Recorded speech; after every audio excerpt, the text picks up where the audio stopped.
आप सभी को नमस्कार। आज आप सभी के सामने महर्षि शांतनु की एक महत्वपूर्ण कहानी। एक बार महर्षि शांतनु पेड़ के नीचे बैठे हुए थे।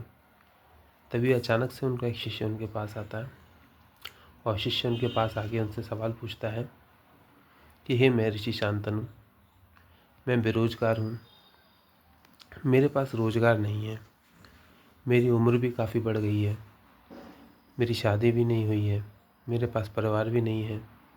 आगे चल के मेरे जीवन का क्या होगा? जब मैं बूढ़ा हो जाऊंगा तो मेरे पास परिवार नहीं होगा तो मुझे भोजन कौन देगा? जब मेरे पास रोजगार नहीं होगा तो मैं भोजन कहाँ से करूँगा? हे महर्षि शांतनु, अब मेरे जीवन का क्या होगा? वो जो उनका शिष्य था उनके सामने कई बार परेशान हो के जाया करता था। महर्षि शांतनु देखा करते थे कि ये काफ़ी परेशान रहता है। उसके बाद में महर्षि शांतनु ने उसे एक महत्वपूर्ण कहानी सुनाई। कहानी थी कि एक बार जंगल में एक बड़ा सुंदर मोर रहता था।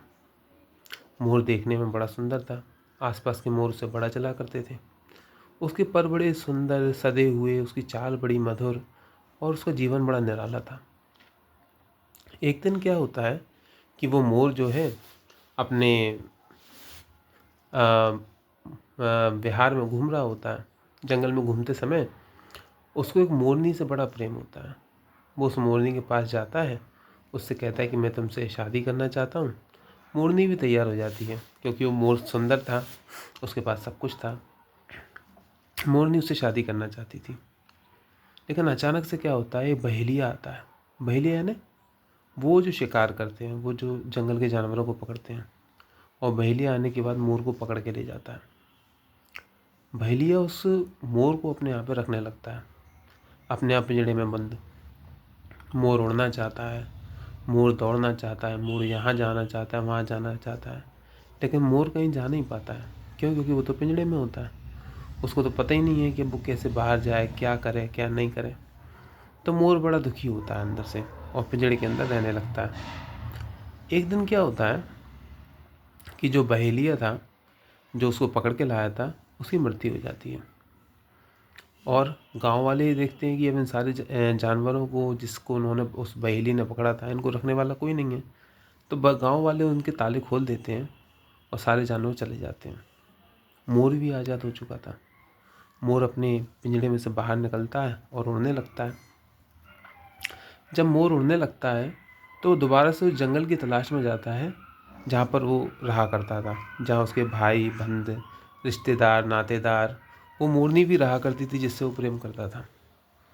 लेकिन क्या होता है कि मोर आज जब वहाँ पर जाता है तो पूरे शहर में देखता है कि जहाँ पर पहले वो रहा करता था अब वहाँ पर घर बन चुके हैं, और जिन लोगों की अब वो तलाश कर रहा था वो सब लोग मर चुके हैं। उसका रिश्तेदार, उसके मिलने वाले, उसके आसपास के दोस्त यार, वो मोरनी जिसे वो चाहता था, अब कोई जिंदा नहीं था क्योंकि उन सभी जगहों को काट के वहाँ पर घर बना दिए गए थे और मोर अकेला था। ऐसे में क्या होता है, वो मोर जाता है और जाने के बाद में एक वृक्ष पे बैठ जाता है। और वृक्ष पे बैठने के बाद में, जैसा कि मोर का स्वभाव होता है, आवाज़ करने लगता है।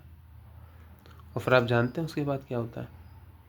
उसके बाद में उस मोर को देखने के लिए वहाँ पे भीड़ जमा होने लगती है।